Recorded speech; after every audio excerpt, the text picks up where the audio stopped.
obrigado a usted, mesmo que eu nunca vou esquecer que ela celebrou os golos do Brasil de uma forma escandalosa, de fato, isso ainda me magoa. Eu sou a pessoa mais legal que conheci em Portugal, porque eles não saíam muito de casa, de fato. Eu queria agradecer também o convite, a possibilidade de estar com você. De fato, agradeço imenso, porque acho que é a primeira vez na minha vida que tenho dois sartreanos, não é? O Sartre está fora da moda, não é? Então é muito difícil falar com alguém que se dedique ao Sartre. Então vou fazer assim, este é um mini curso, então supostamente devia ser mais pedagógico, não sei, essas coisas. Eu não tenho muita experiência pedagógica, então vou tentar falar algumas coisas sobre o Sartre primeiro, mais tarde sobre o Bataille, tentando reconstituir uma antinomia fundamental para o pensamento da literatura e da arte em geral, em relação ao engajamento político. E pela noite, se vocês ainda não ficaram cansados ou se ainda não ficaram desiludidos, o que eu vou tentar é retomar isso num plano um pouco mais complexo e elevar essa antinomia a uma espécie de antinomia fundacional da estética contemporânea.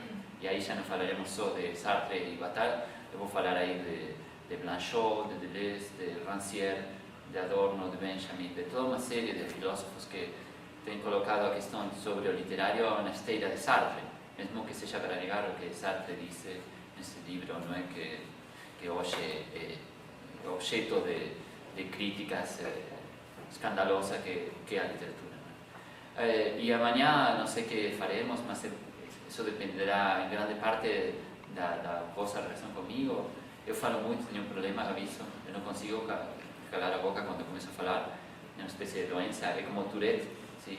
Eu não digo palavrões, eu digo conceitos, mas não consigo parar de falar. Então, já que temos um tempo limitado e que o tema é complexo, eu vou pedir ajuda a Esther e a vocês também, tipo, para que não me deixem falar muito mais de 40 minutos, para depois poder abrir um debate. Eventualmente, se eu chego a ter consciência do que estou falando, e não sempre é assim, eu pararei para abrir o diálogo com vocês.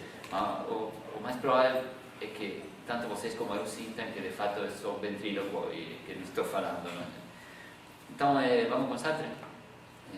Bom, me alegra que vocês conheçam Sartre, não vou falar tal do existencialismo, nem das teses fundamentais do pensamento sartreano. Vamos começar diretamente por este livro que Sartre escreve depois da guerra, depois da Segunda Guerra Mundial, e que a polêmica acabou por encobrir de certa maneira. Eu não perguntei uma coisa, não. Eu tenho um pequeno sotaque, não é? Então, vocês conseguem entender assim? Okay. Qualquer problema, você me fala. Bom, vocês sabem, o pó levantado pela polêmica em torno a que é a literatura fez que durante muito tempo se deixasse de lado a leitura propriamente dita do texto de Sartre. O texto de Sartre, de alguma forma, colocou uma espécie de fundamento para o pensamento da literatura num horizonte político num sentido muito largo. Não é? Mas a verdade é que os seus críticos, nós vamos falar de alguns deles mais para frente, só se concentraram nas teses mais polêmicas do livro. Não é? E a verdade é que a maior parte da gente, não sei qual é a vossa experiência, agora podemos partilhar isso, a maior parte da gente só lê o primeiro capítulo de que é a literatura, que é certamente o capítulo mais polêmico e o mais pobre de todos. Eu não sou um especialista em Sartre, vocês talvez sejam uma autoridade maior do que eu, mas eu tenderia a pensar que esse capítulo foi escrito muito antes que o resto do livro. O resto do livro implica um deslocamento na perspectiva de Sartre respeito à literatura comprometida ou engajada e de fato, uma maior complexidade na colocação dos problemas, na postulação de questões para a literatura e tal. Então, vamos deixar de lado então as coisas polêmicas, basicamente, ou seja, disto não vamos falar. Esta é a ideia que todo mundo faz de Sartre. Não sei se vocês estão interessados na literatura ou na política, se estão interessados na filosofia da arte, mas de fato estas coisas são a vulgata sobre Sartre a respeito à literatura é aquilo que não vamos falar. Basicamente porque Sartre começa fazendo uma distinção entre a literatura e o resto das artes. Ele diz que não quer engajar todas as artes, que só está preocupado por engajar a literatura e tenta fazer uma distinção recorrendo à ideia de que a arte produce objetos no mundo, ¿sí? Que postula objetos no mundo, e a literatura utiliza os signos para transmitir uma ideia, se você quiser. Essa distinção é muito polêmica e muito duvidosa, não é? Sobretudo a partir do que hoje nós entendemos sobre a linguagem literária e não só sobre o que entendemos das artes, das práticas artísticas contemporâneas. Então, bom, na distinção polêmica não importa para nós. Sartre faz uma segunda distinção ainda mais polêmica entre prosa e poesia. Não é? Ele diz, bom, da literatura também não tudo. Não é? Vamos deixar de lado a poesia, vamos ficar com a prosa. Essa distinção é ainda mais polêmica hoje. Fica de lado. Desculpem, vamos ter que fazer assim, vamos avançando para o que nos interessa. Essa distinção entre prosa e poesia dá lugar a uma das teses mais polêmicas do Sartre neste livro, no primeiro capítulo, que é a ideia de que o conteúdo deve preceder a forma na escrita literária. Ou seja, que um escritor, antes de começar a escrever, deve perguntar-se, ou devia perguntar-se, o que eu tenho para dizer. E só depois de decidir isso, se vai escrever, como diz Sartre, sobre as borboletas ou sobre a questão judia, é que ele deve involucrar-se num trabalho ao nível da forma. Bom, todas as teses que nós conhecemos a partir desse momento, mas não são muito antes, inclusive, vão contra essa ideia do literário. Se a escrita é para nós, eu acho que nós podemos encontrar nisso, a escrita é para nós uma forma de experimentação, onde nós nos tornamos conscientes daquilo que pensamos. Não é que nós pensamos e depois escrevemos, mas nós escrevemos para pensar. E, bom, isso é uma tese de Sartre muito polêmica, está no primeiro livro. Dessa tese também, de alguma forma, demodé, anacrônica para a nossa época, se segue a ideia de que o Sartre defende uma espécie de ideia da literatura enquanto panfleto político, assim, uma espécie de utilizar a literatura para transmitir uma mensagem política e simplesmente isso. Todas essas teses são, primeiro, polêmicas. Sartre não pretendia ser bem comportado quando escreveu o que era a literatura. Era um momento de ruptura na França, tinham saído de uma guerra e tinham saído por um país dividido, não é? Porque a metade da França tinha apoiado o regime de Vichy, tinha apoiado o nacionalsocialismo e a ocupação nazista. Então, era um país em ruínas, dilacerado pela guerra. A literatura, Sartre pensava, podia ter uma função fortíssima. Não é? Nas fórmulas mais ambiciosas do Sartre pensa que a literatura podia chegar a constituir para os franceses o momento da consciência reflexiva. Isto é, o lugar onde os franceses tomassem consciência do que era importante para eles, daquilo que valia como uma lei para eles. O momento onde a França tomaria consciência do que é ser francês, se você quiser. Ele sonhava com que a sua literatura, evidentemente, fosse esse momento da consciência reflexiva. Não sei se vocês estudam o Hegel aqui, mas de fato o Hegel dizia justamente nas lições de estética que se a arte era uma coisa do passado para nós, era porque tinha deixado de ser o momento da consciência reflexiva, primeiro substituída pela religião, depois pela filosofia. Não é? O momento da consciência reflexiva é esse lugar onde nós tomamos consciência do que vale como uma lei para nós, do que é importante para nós, daquilo que nós queremos imponernos como norma de conduta individual ou coletiva. A literatura, Sartre pensava, podia voltar a ser isso para nós. E essa é talvez a hipótese mais forte e de fundo que há em que a literatura, que como ven, longe de ser polêmica, é uma hipótese de trabalho interessantíssima, porque implicaria tentar revertir o diagnóstico hegeliano sobre a ideia de que a arte é uma coisa do passado para nós, ou seja, algo insignificante, algo que já não é relevante nas nossas vidas, para pensar o que somos ou o que podemos estar em processo de devir. Então, Sartre aposta por isso, e só isso, acho, seria suficiente para que nós voltemos a ler o que é a literatura. E, de fato, este mini curso só pretende que vocês eventualmente se entusiasmem. Eu gostaria que vocês se entusiasmem e que voltassem a ler o que é a literatura. Eventualmente vão ter que ler o primeiro capítulo, não é? Passem por ele o mais indemnes possíveis, não se deixem perturbar por isso, leiam o resto dos capítulos. Vocês vão encontrar um livro que parece de uma atualidade instigante, não é? Leiam isso. Então, isso é para dizer daquilo que não vamos falar, basicamente. O que me interessa explorar é de que forma a literatura pode tornar-se a consciência reflexiva para uma época, no sentido em que Sartre pensa nisso. Então vou fazer muito rapidamente porque me interessaria mostrar que, por uma parte, a literatura pode ter uma relação forte com a sociedade, com a política, com a cultura, com a constituição de identidades para um indivíduo ou para um coletivo.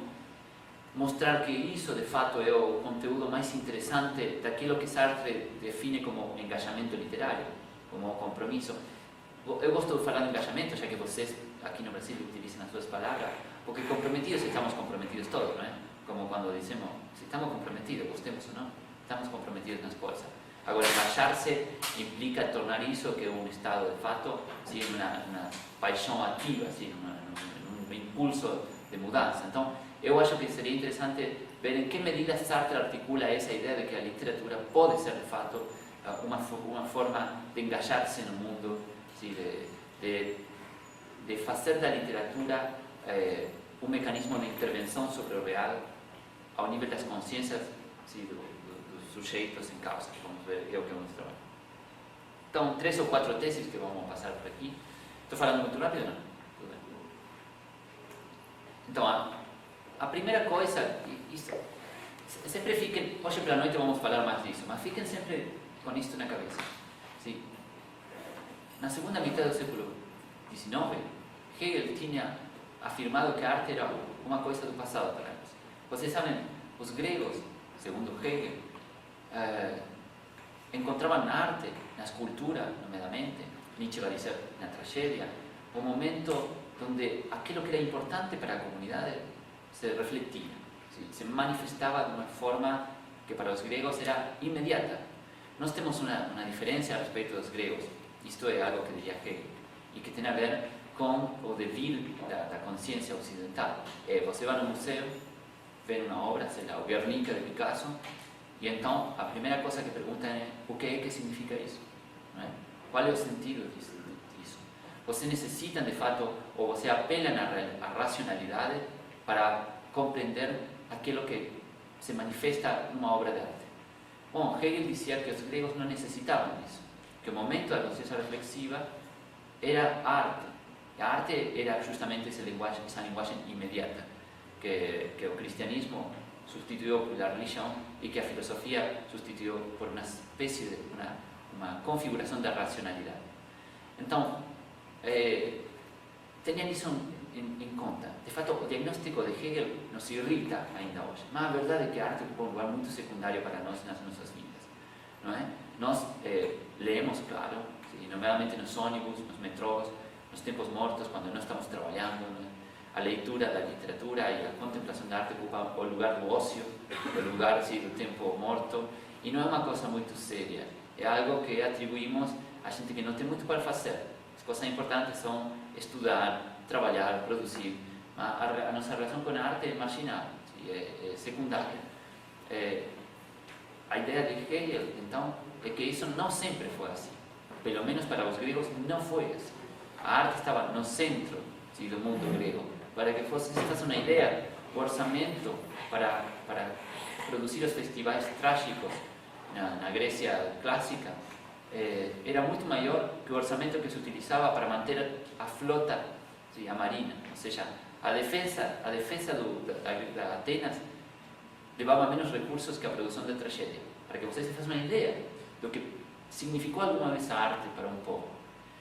Para nós a arte é importante, a Bienal está, mas é uma coisa assim, as mulheres que não têm nada para fazer em literatura, nós só fazemos nas férias, entendem? Se nós tivéssemos que pensar, imaginem agora que é um momento de crise em muitos lugares do mundo, se nós tivéssemos que pensar quais são as alternativas ou como temos que enfrentar esta crise, não iríamos à literatura nem à pintura. Sí, iríamos a ciência econômica, a sociologia, a ciências políticas. Nós procuramos as respostas em outros lugares, não na arte. Vocês sabem, não é? No medioevo, as respostas se procuravam na religião. Mas, em algum momento, esta hipótese de Hegel e também as teses de praticamente todo o romantismo, em algum momento, essas respostas se procuravam na arte. E de uma forma muito interessante, não temos tempo para falar disso, mas... Então, tenham em conta isso, que Hegel assinalou a insignificância da arte para nós. E nós nos irritamos com isso, mas a verdade é que o diagnóstico é certeiro. O interessante é que a arte, apesar de Hegel dizer que a arte é uma coisa do passado, a arte continua proliferando. E Sartre é daqueles que tenta restituir a significação da arte para nós, em princípio da literatura. E como o Deus sim, da nossa época é a efetividade histórica, nós pensamos que tudo deve ser resolto na história. Isto é, pensamos que os problemas que nos atingem devem encontrar respostas históricas. E por isso pensamos, e nesse sentido, pensamos na revolução, pensamos na organização da sociedade, no alargamento da igualdade, da justiça social, dessas coisas. Nós pensamos que, de fato, que a vida humana se joga na história e que a ação histórica é a coisa mais importante que nós temos. Hegel também pensava isso. Então, quando ele diz que a arte é uma coisa do passado, de alguma forma está dizendo, olha, não é muito eficaz como ação a literatura, a arte. Então, Sartre, inscrevendo-se nessa linha, vai a reclamar que sim, que a literatura tem a forma de uma ação eficaz.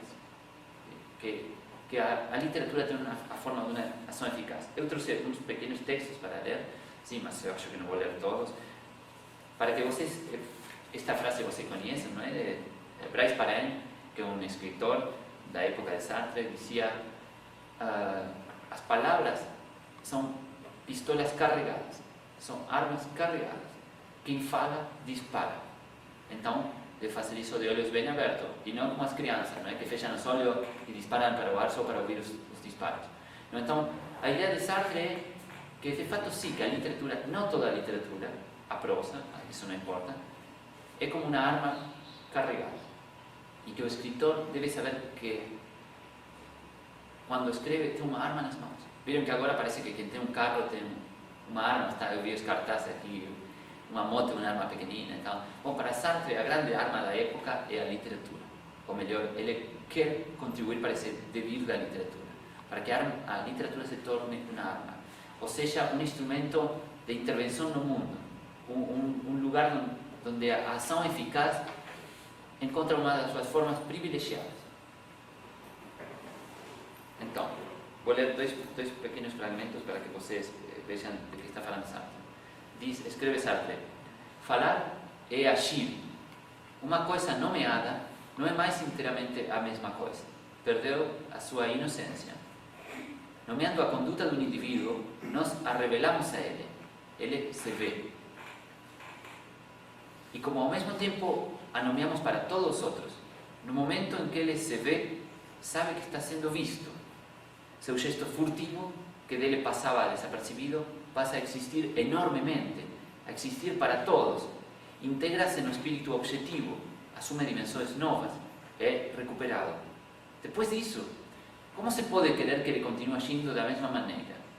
Ou irá perseverar na sua conduta por obstinação e com conhecimento de causa, ou irá abandoná-la? Assim, ao falar, eu desvendo a situação por meu próprio projeto de mudá-la. Desvendo-a a mim mesmo e aos outros, para mudá-la. Atinjo-a em pleno coração, traspasso-a e fixo-a sob todos os olhares. Passo a dispor dela. A cada palavra que digo, engajo-me um pouco mais no mundo. E ao mesmo tempo, passo a emergir dele um pouco mais, já que o ultrapasso na direção do porvir. Assim, o escritor é um homem que escolheu determinado modo de ação secundária que se poderia chamar de ação por desvendamento. Então, esse texto, eu escolhi dois ou três textos que já dizem tudo, e assim você fica com uma ideia clara. De fato, então, Sartre reclama que a arte, que a literatura é uma forma de ação, mas se trata de uma forma de ação secundária. Isto vai dar lugar, de fato, a maior parte das críticas do Sartre. Daqueles críticos que vão dizer: olha, se você quer realmente agir, faça outra coisa. Se você está lutando pela liberdade ou pela justiça social, pegue numa arma. Sim, mas não comece a escrever textos, saia à rua. Isso vai ser uma crítica. O que eu queria mostrar para vocês hoje, vamos entrar por aí agora, é que de fato o que propõe Sartre, apesar de ser a literatura como ação secundária não é uma ação de segunda ordem, mas uma ação fundamental. Sem a literatura vocês vão ver, aqueles que pegam de fato as armas não saberiam para onde utilizar as armas. E essa é a ideia um pouco de Sartre. Mas então, a ideia é que é um tipo de ação secundária. Sartre chama isso de ação por desvendamento. Isto é, a literatura é a consciência reflexiva do que somos e do que estamos em vias do devir. A literatura, nomeando nossos gestos, sim, no plano da ficção, os torna de uma visibilidade inusitada. Torna visível o que era invisível. Esta é uma tese típica do modernismo, não é? O Deleuze vai falar disso nos seus livros sobre pintura, não é? A função da arte, por exemplo, da pintura para Francis Bacon, segundo Deleuze, é tornar visível o invisível. Mas isto é o que dizia Paul Klee, é o que dizia o Picasso, é o que diziam praticamente todos os modernistas. Sartre retoma essas teses. E então ele diz a literatura de fato torna manifesto aquilo que não era manifesto, torna visível o que não era visível. O torna visível para aquele que escreve, para aquele que lê, mas no fundo o torna visível para todos. Não é? Porque a literatura tem esse efeito, não é? De espalhar-se, de ser uma espécie de comunidade sem fundamento. Os leitores que leem um texto estão dispersos. Em princípio não necessitam constituir um povo, uma nação, uma classe. Sim, há leitores dos mais diversos tipos de todos os livros. Não é? Os livros não são utilizados para que sejam lidos só pelos franceses, ou pelo proletariado, ou pela burguesia. Os livros circulam sem controle. Isso de fato assustou imenso as elites no século XIX, é um tema que vamos falar em outro momento. Mas então, a literatura tem essa faculdade de espalhar-se. Logo, quando a literatura assinala um determinado tipo de comportamento, quando descreve o estado de uma situação, quando eventualmente assinala possibilidades de saída, linhas de fuga, como diria Deleuze, quando faz isso, o faz não só para aquele que escreve, mas para todos os que leem. E atingindo aqueles que leem, e depois vamos a ver isso, de alguma forma também atinge aqueles que não leem. E isso é o mais interessante de tudo, aí não quero avançar muito. Então, a ideia é, a literatura é um mecanismo de desvendamento. Nada muito estranho, não é? Todos vocês leem literatura, não é? Todos vocês têm a experiência de ler literatura. Eu acho que vocês já tiveram essa sensação de ver por primeira vez depois de ler um livro. Não sei se vocês conhecem, há um filme que se chama, um filme chinês, que se chama Balzac e a Costureirinha. Já viram isso? Costureira, não? A Costureira. É um livro muito interessante de dois rapazes, não é? Que são enviados às montanhas a trabalhar durante a Revolução Cultural e descobrem um livro de Balzac e começam a ler, não é? O cara encontra o livro, lê a primeira página. Até esse momento só tinha lido literatura, digamos, de partido, uma espécie de realismo socialista, que é o que nós pensamos que era, pelo menos essa é a vulgata do que nós entendemos por engajamento literário, não é? Literatura de tendência, primeiro, naturalismo, por exemplo, Solá, realismo socialista. Pareceria que a literatura engajada é isso, não é? Uma espécie de panfleto. Bom, estes caras que vêm nessa linha são obrigados a ir às montanhas, a trabalhar no campo, mas descobrem uma espécie de contrabando um livro de Balzac. O cara lê a primeira página e já não consegue deixar o livro até o final. O dia seguinte acorda, sai, está numa espécie de caverna lendo o livro, acorda e não consegue acreditar no que vê. Começa a dizer, olha, tudo parece mais brilhante, não é? Estas cores, nunca tinha visto estas cores. O mundo parece de uma intensidade quase insuportável. É a nossa experiência da literatura, me parece.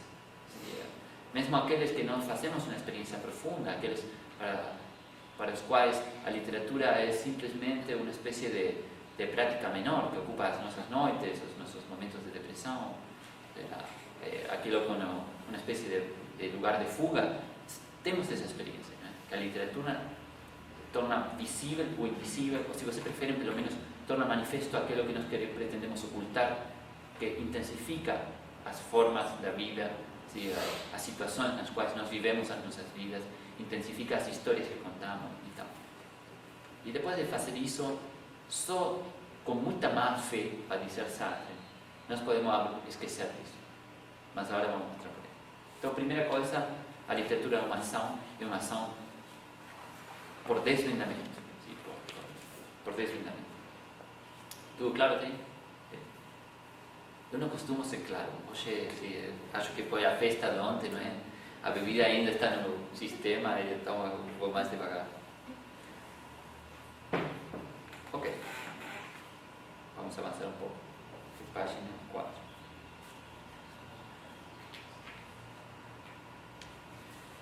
Ok. Mas isto é uma filosofia do engajamento. Toda forma de literatura desvenda o mundo.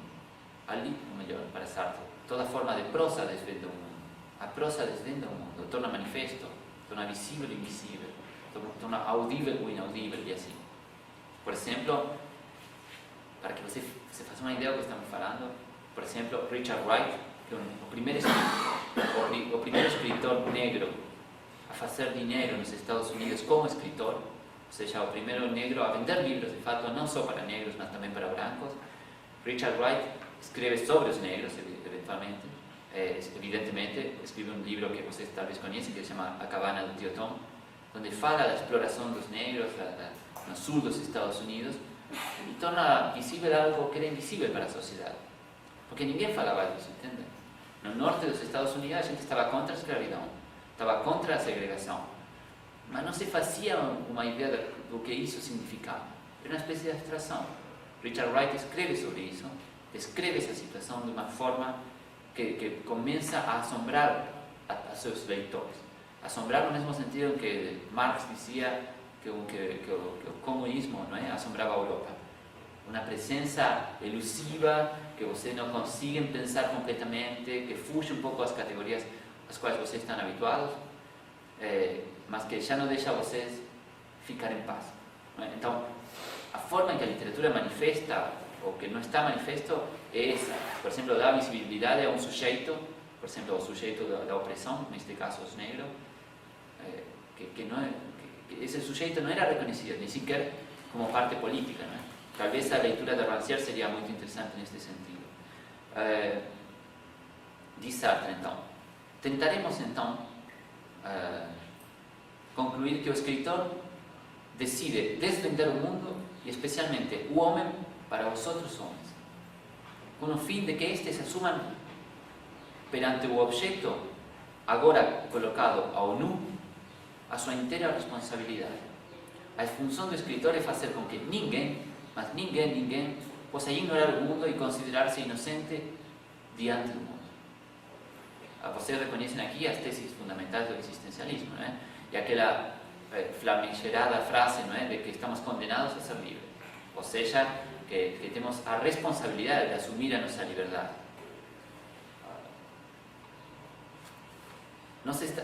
A literatura, de fato, não me quero ir pelas ramas, mas de fato, vocês entendem, isto é uma tese fundamental do existencialismo, mas não só, do marxismo também, e por isso que há um caminho quase natural, uma ligação quase natural de Sartre com o marxismo. O mundo para o existencialismo, para o marxismo, não é algo que seja independente dos homens, não é algo inumano, não é nem natural, nem tem uma essência de tipo divina ou mesmo, entendem? O mundo está essencialmente inacabado. O mundo se propõe para nós como uma tarefa a cumprir, uma tarefa eventualmente infinita, não é? O mundo é o que nós fazemos do mundo. O mundo é o espelho, ou se preferem, é a objetivação das nossas escolhas, das nossas decisões, de cada gesto. O mundo é uma responsabilidade.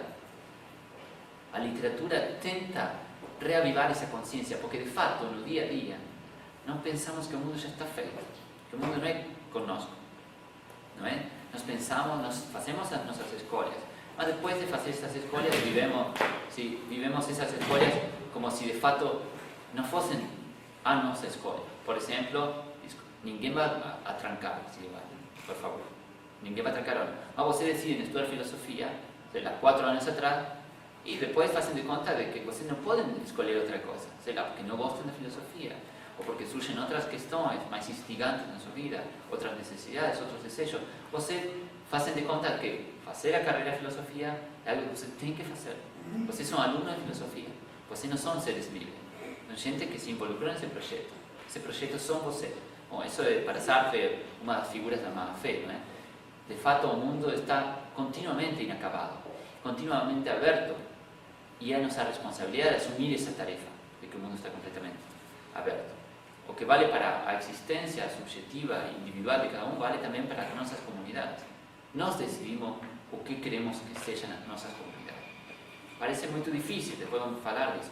Parece que as coisas não dependem de nós, que os ciclos econômicos, que os movimentos sociais, que os problemas políticos não dependem de nós. Mas isso é uma mistificação, de fato. E a literatura tenta, para Sartre, a literatura engajada deve tentar reanimar em nós a consciência de que o mundo está inacabado e que a história é algo que fazemos entre todos, continuamente. Não é?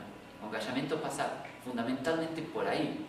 O engajamento não passa simplesmente por fazer como fazia o realismo socialista, descrever a situação em termos de materialismo histórico e assinalar o caminho para superar essa situação. Greve geral, não é?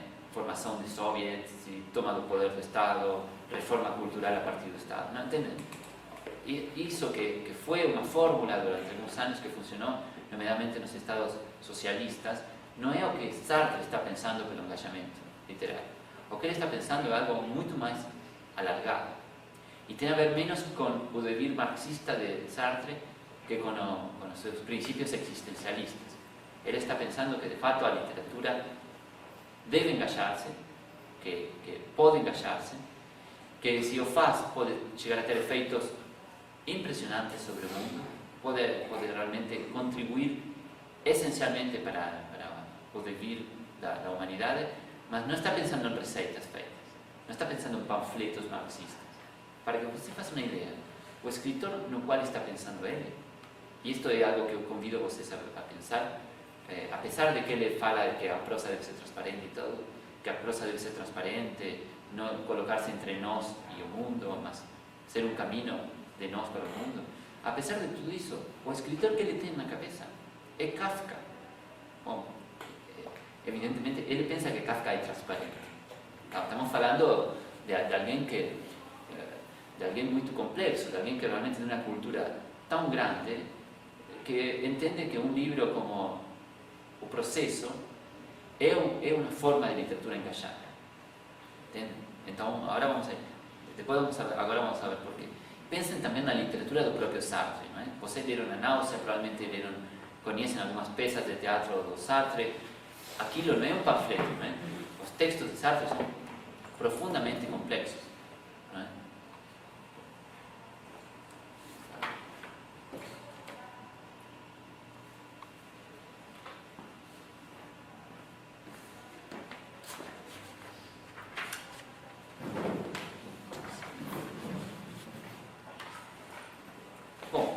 Então, a literatura é este processo que tenta desvendar o mundo para nós, tornar-nos conscientes de uma situação, mas ao mesmo tempo é um apelo, é um chamado a que nós modifiquemos essa situação. Porque é uma questão que é muito interessante, não é? A literatura começa sendo a expressão subjetiva de um escritor, a expressão subjetiva de uma situação, de uma confrontação de um escritor com uma situação que é um impedimento para a sua liberdade, por exemplo, é a expressão de impasses, a expressão de um sistema de opressão, por exemplo, no caso de Kafka, a burocracia que tende a dominar toda a vida, a tentativa dos estados de totalizar todo o mundo pela representação. Os escritores, ou no caso de Richard Wright, não é?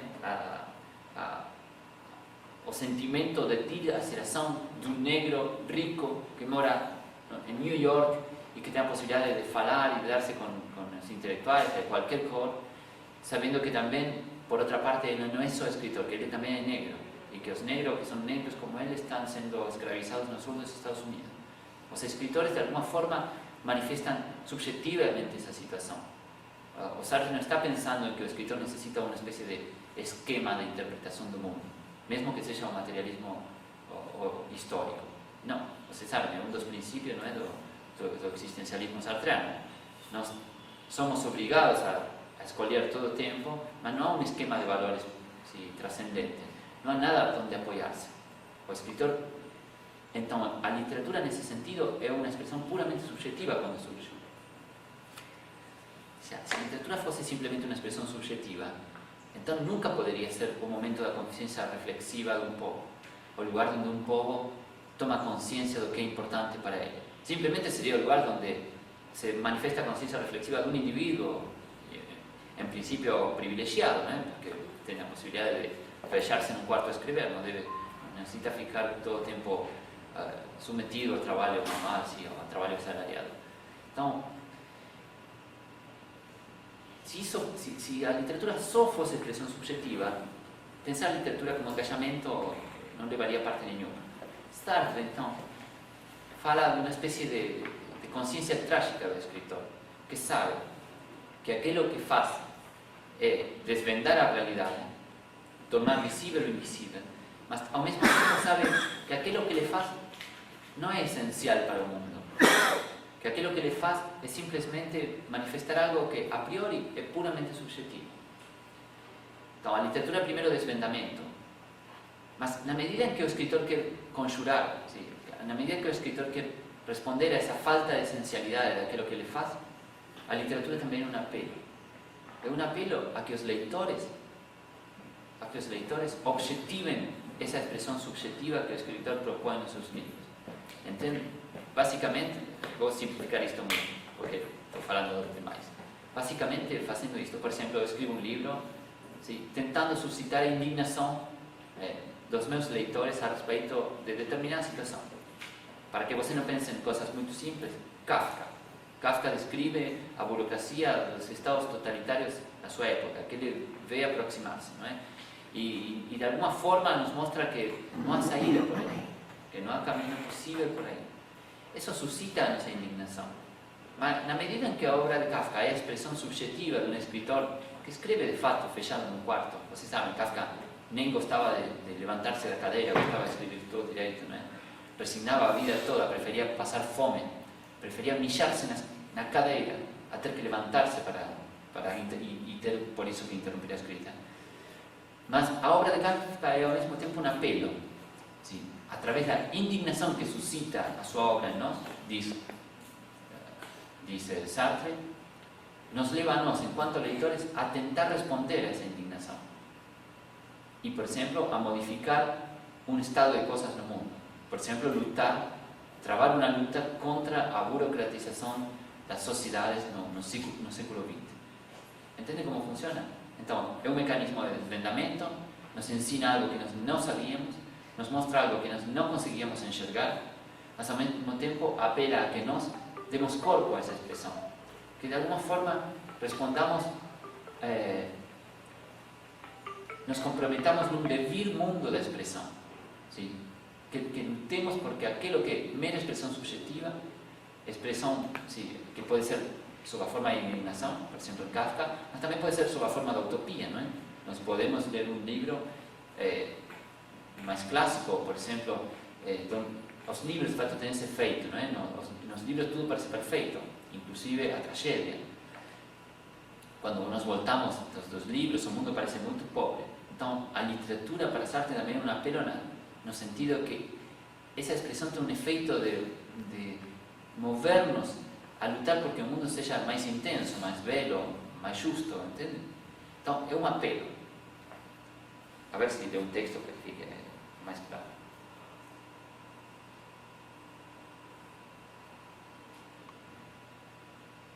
Vou ler um pequeno fragmento, não é tão pequeno. A operação de escrever implica a operação de ler, como seu correlativo dialético. A esses dois atos conexos necessitam de dois agentes distintos. É o esforço conjugado do autor com o leitor que fará surgir esse objeto concreto e imaginário que é a obra do espírito. Só existe arte por e para outrem. A leitura, de fato, parece ser a síntese da percepção e da criação. Ela coloca ao mesmo tempo a essencialidade do sujeito e do objeto. O objeto é essencial porque é rigorosamente trascendente, porque impõe as suas estruturas próprias e porque se deve esperá-lo e observá-lo. Porque é algo que fez um escritor, não fiz eu. Quando leio um livro, aquilo aparece de uma forma trascendente para mim. Sim, não inventei a história que estou lendo. Aquilo para mim já é um objeto no mundo. Um objeto expressivo, mas é um objeto, entende? Para o escritor, não. Para o escritor, é aquilo que escreve, a sua própria expressão. Ele é o fundamento, a fonte, segundo Sartre. Não? Mas o sujeito também é essencial porque o sujeito é necessário não só para desvendar o objeto, mas também para que esse objeto seja em termos absolutos, isto é, para produzi-lo. Em suma, o leitor tem consciência de desvendar e ao mesmo tempo de criar, de desvendar criando e de criar pelo desvendamento. É preciso que o leitor invente tudo, num perpétuo ir além da coisa escrita. Sem dúvida, o autor o guia, mas só isso. As balizas que colocou estão separadas por espaços vazios. É preciso interligá-las, é preciso ir além delas. Em resumo, a leitura é uma criação dirigida. Entendem isso, não é? Os escritores não explicam tudo. As descrições que nós encontramos na literatura são muito vagas. Por vezes implicam o assinalamento de um ou dois traços. Mas não. Nós fazemos todo um trabalho imaginário de reconstituição desse mundo que o escritor está desvendando para nós. Nós colaboramos, por uma parte, no desvendamento desse mundo, porque o escritor simplesmente nos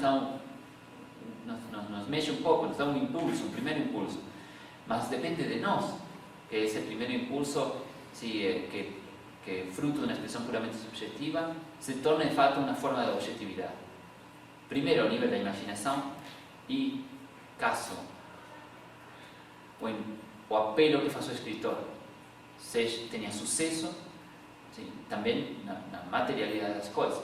Ou seja, quando nós não só recriamos um mundo, por exemplo, que nos indigna ao nível da imaginação, mas essa indignação que teve origem numa noção puramente subjetiva, ao nível de uma ficção literária, anima uma indignação que é real e que nos mexe, que nos move no mundo real, no mundo da história, assim, da ação efetiva.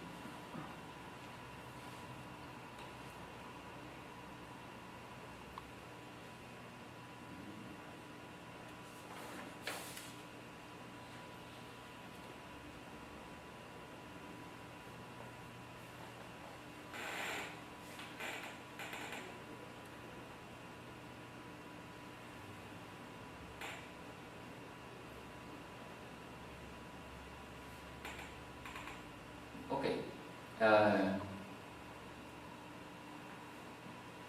Então, vou resumir, não é? A literatura não é insignificante para nós, continua sendo algo importante, algo fundamental para nós. Tem a forma de uma ação muito especial, que é a ação pelo desvendamento. É também um apelo. A literatura não só é escrita, tem um correlato dialético que é a leitura, e então a literatura é sempre um apelo a que o leitor objetive aquilo que, do ponto de vista da escrita, é mera expressão subjetiva. E essa objetivação é ao nível imaginário, mas Sartre acredita que é através da reconfiguração do imaginário do mundo, através da reconfiguração, ou se você prefere, da ressignificação do mundo ao nível da imaginação, que se produzem efeitos ao nível da história, da ação eficaz. Se nós reconfiguramos a ideia que nós temos do mundo, primeiro porque começamos a ver o mundo não como algo que está feito, como algo que está dado, como algo que é natural, porque tem uma essência que não depende de nós, para passar a ver o mundo como algo que é inteiramente humano, produto das nossas escolhas e dos nossos gestos. Então, essa mudança na consciência que se opera na consciência do leitor faz que o encaixamento acabe por ter efeitos políticos, isto é, históricos. Isto é, de lugar a ações efetivas no mundo. Por exemplo, suscitando a indignação em torno à questão da segregação racial nos Estados Unidos, o escritor contribui para que comecem a surgir movimentos efetivos de pessoas que lutem contra a escravidão. Tudo bem até aí? Bom, Sartre ainda tem um momento ainda mais ambicioso disso. Não é? Eu falei da ideia de que a literatura podía llegar a ser a consciência reflexiva do povo. Porque a questão é assim, vocês podem perguntar-se, ok, eu leio um livro, não é? Vocês todos leem livros. Eu leio um livro, imagina, um livro que fale sobre a segregação racial. E eu me indigno por isso. E sinto que, de fato, eu devia engajar-me na luta contra a escravidão, contra a segregação racial. Tudo bem. Mas eu estou sozinho. Entendem? Estou sozinho, o que eu vou fazer? De fato, Sartre espera muito mais da literatura. Sartre espera que esse apelo que ele faz, e que um apelo aos leitores, tenha efeitos de agenciamento de uma nova forma de subjetividade. A literatura começa sendo a expressão subjetiva de um estado de coisas, mas a literatura pode tornar-se a consciência reflexiva de uma nova comunidade, engajada, indignada pelas mesmas questões que indignam o escritor. É o que Deleuze, muitos anos depois, vai retomar, dizendo que o escritor escreve para um povo que falta, e para o qual a enunciação literária funciona como uma espécie de mecanismo de antecipação. Então, a literatura, entendem isso? Você conhece o Deleuze, mais ou menos, não é? Então, a literatura para Sartre começa sendo uma expressão subjetiva, que os leitores objetivam de a pouco. Na medida em que um escritor tem uma pluralidade de leitores, que a priori não tem nada a ver entre si, a literatura não pressupõe o seu público. Se você prefere, para utilizar os termos de Deleuze, a literatura não pressupõe que há um sujeito dado, um povo que já está dado historicamente. Sartre não escreve para os franceses, Richard Wright não escreve para os negros. O escritor tem leitores, mas não tem um público. O escritor escreve para outros homens, para outros sujeitos individuais, mas não pressupõe um povo. A literatura pode tornar-se a consciência reflexiva de um povo caso o apelo que implica a obra literária encontre uma resposta coletiva. Vou dar um exemplo. Richard Wright escreve sobre os negros que no sul dos Estados Unidos são explorados. Para quem escreve Richard Wright? Para quem escreve? Não é para eles, que não sabem ler, não é? Nem têm acesso aos livros. Também não é para os escravagistas do sul que nunca leriam um livro desse. Sartre diz, olha, Richard Wright escreve para os negros intelectuais do norte dos Estados Unidos, escreve para os brancos de boa vontade, que têm uma certa simpatia pela causa contra a segregação racial, escreve para os operários comunistas, escreve para os europeus que vêm com indignação a situação que tem lugar nos Estados Unidos. Nessa medida, Richard Wright tem leitores, mas não tem um público. O público, isto significa, a literatura dele não pressupõe um sujeito da sua literatura, um sujeito que sinta a indignação pela opressão e pela segregação que tem lugar com os negros. Esse público só se vai conformar se o apelo que faz o escritor, através da sua obra, tem sucesso. E então começa a produzir afinidades eleitivas entre seus leitores, a produzir alianças que eram impossíveis de pensar antes de que essa obra os conjugasse, os agenciasse de outra forma, os articulasse numa nova forma de subjetividade. Por exemplo, o movimento contra a segregação racial nos Estados Unidos, que certamente deve muito à visibilidade de um sujeito que antes não existia. Esse sujeito é, por uma parte, o sujeito da opressão e do sofrimento, que são os negros que estão no sul. Mas, por outra parte, é o sujeito dessa consciência reflexiva que é a obra literária de Richard Wright. Os brancos de boa vontade, os negros cultos, os proletários comunistas, os europeus indignados. Toda essa gente passa a ter uma mesma consciência da situação e a agir coletivamente. Isto não significa que Sartre seja um voluntarista. O escritor não pode obrigar a que seus leitores se engajem numa ação histórica. Ele só pode fazer um apelo. Sartre fala muito disto, com que podemos contar? Bom, com muito pouco. Eu faço um apelo, eu não sei se os outros homens vão responder ao meu apelo. Eu dou todo o que eu tenho, não posso fazer mais. A maior parte das vezes os leitores não respondem ao apelo que faz a literatura. Mas, por vezes, historicamente isto é comprovado, por vezes acontece. E a literatura, então, devê o mundo. Okay? Se inscreve no mundo como um agente de mudança, como uma forma de ação eficaz. Essa é a forma que o engajamento tem para Sartre, que está pautado por esses, acho, 3 ou 4 momentos que eu distingo. Entende? Então, não sei se ficou muito claro, eu fui realmente muito sintético, mas eu quero aproveitar o tempo e quero também falar de Bataille. Mas, basicamente é isso. A literatura continua a ter significado para nós, porque a literatura, na época em que todo está consagrado à ação histórica, continua sendo uma ação, é como disparar uma arma. É uma forma especial de ação, essa ação é por desvendamento, e é uma ação que implica um apelo ao leitor para que o leitor complemente a obra, que a objetive, e eventualmente, na mais ambiciosa das hipóteses, para que se torne a consciência reflexiva de uma época. Último exemplo. Sartre escreve este livro, que é a literatura, quando termina a Segunda Guerra Mundial. A França está dividida, dilacerada pela divisão que teve lugar dentro da própria França, entre o regime de Vichy e a resistência. Os franceses olham entre si com desconfiança. Está cheio de traidores, não é? A gente que matou outra gente. Sim, as famílias, por vezes, estão divididas. A essa dilaceração própria da França se suma outra, que o mundo está dilacerado depois da Segunda Guerra. Sim, está o primeiro mundo e o segundo mundo. Está os Estados Unidos e a Inglaterra, se você quiser, e está o bloco soviético. Os dois grupos pretendem que a França siga o seu caminho, né? Se torne socialista ou se torne democrático, né? Se torne capitalista. Bom, Sartre diz, vocês sabem, o existencialismo não aceita que nenhuma solução esteja dada antes de que nós façamos a nossa escolha. A escolha não é uma escolha entre opções dadas. A escolha é um ato de invenção, de criação. Nós temos, se a solução já estivesse inventada, não existiria nenhuma escolha. Seria muito fácil. Se as soluções já estivessem dadas, não teríamos problemas. A questão é que os problemas são sempre impossíveis. As soluções que nos oferecem são impossíveis.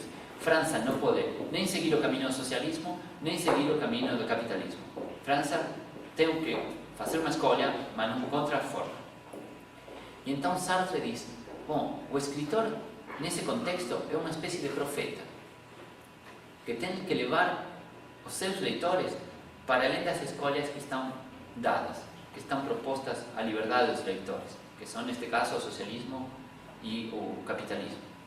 É uma espécie de profeta que leva, então, o povo ao deserto, ou seja, a um espaço onde não há horizontes de sentido prefixados. E a partir desse, nessa espécie de, como se chama isso? Nessa espécie de errância, nessa espécie de errar, no qual o escritor se involucra junto com os seus leitores, é que deve surgir através de um ato criativo, que não depende só do escritor, mas também do correlato dialético dos seus leitores, que vão preencher os vazios que há na obra do escritor, é que tem que surgir uma solução. Entende o que eu digo? Há uma espécie de pensamento iconoclasta em Sartre, pelo menos neste Sartre que é a literatura, que implica que a literatura é, primeiro, manifestação, descrição, desvendamento de uma situação de impossibilidade e destruição das soluções oferecidas a nós para essa situação de impossibilidade, essa situação problemática, essa ratoeira de Sartre. E terceiro, a construção dialética entre os escritores e os leitores, sim, de novas saídas, de novas possibilidades. No fundo, na construção de um novo povo, de um povo que não é o povo histórico da França, porque esse povo é impossível agora, porque esse povo, ora é o regime de Vichy, ora é a resistência. As duas coisas não conjugam. Então o escritor, de alguma forma, parte os ídolos todos, como Moisés baixando a montanha, mas sem uma tábua de preceitos a seguir, leva o seu povo para o deserto. Essa é a função, a forma mais forte do engajamento literário para Sartre. Não dar uma receita, não fazer uma descrição objetiva da situação, mas expressar subjetivamente os impasses nos quais nos encontramos involucrados e depois não oferecer uma resposta, mas chamar a seus leitores à consciência da sua liberdade, ou seja, a potência de reconfigurar, de ressignificar a experiência e de rearticular o mundo, né? Essa é a ideia mais ou menos do engajamento literário. Então, acho que ainda temos algum tempo, se vocês quiserem, para falar um pouco. Vocês querem fazer algum comentário, alguma questão?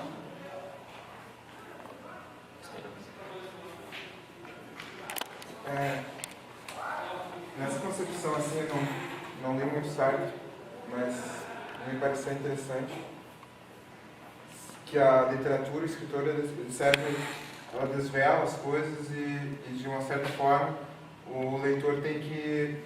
Ela impulsiona o leitor, de uma certa forma, a criar, ou pelo menos deveria impulsionar. Dá para se afirmar que, não precisa ser com certeza, mas eu gostei, eu acho que dá para pensar isso, que a literatura ela serve de certa maneira como um motor móvel do mundo. Um motor? Ela move o mundo. Ela, como se fosse um impulso, não sei, impulso primeiro acho que já é um pouco meio exagerado, mas ela impulsiona o mundo, as pessoas a se moverem. É. Não, eu não diria tanto, porque isso significaria ler Sartre como costuma ser lido, como um voluntarista, como alguém que, de fato, através da sua própria subjetividade é capaz de levar o mundo à frente. O escritor não tem... Sabe, há uma coisa muito importante, não é? Que nas polêmicas filosóficas tende a reduzir-se a idiotez, a imbecilidade de autores que, de fato, eram profundamente inteligentes.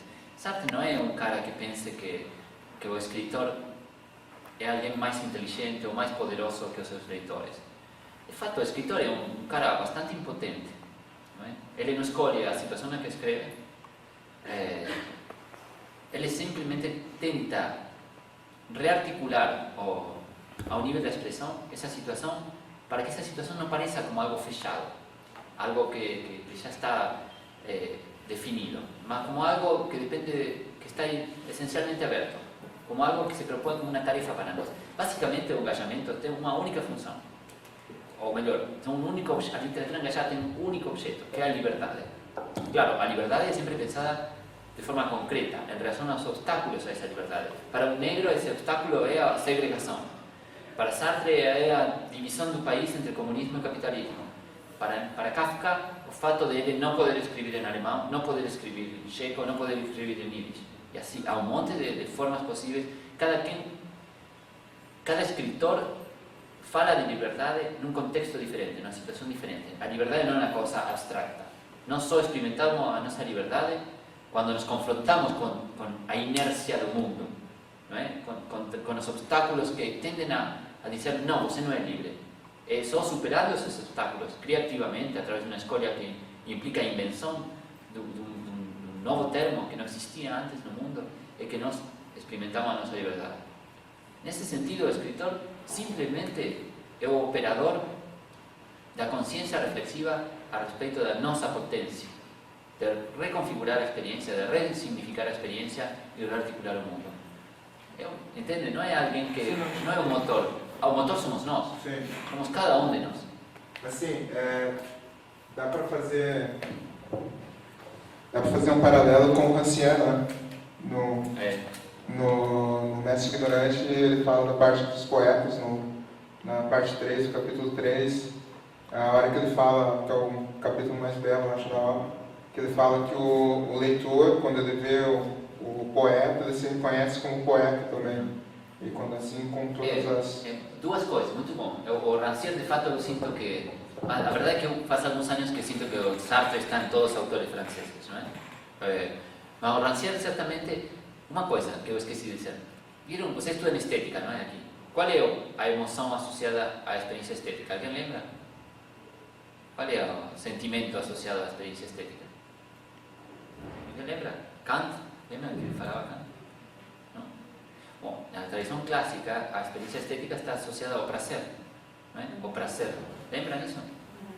Bom, para Sartre, a experiência estética está associada à alegria.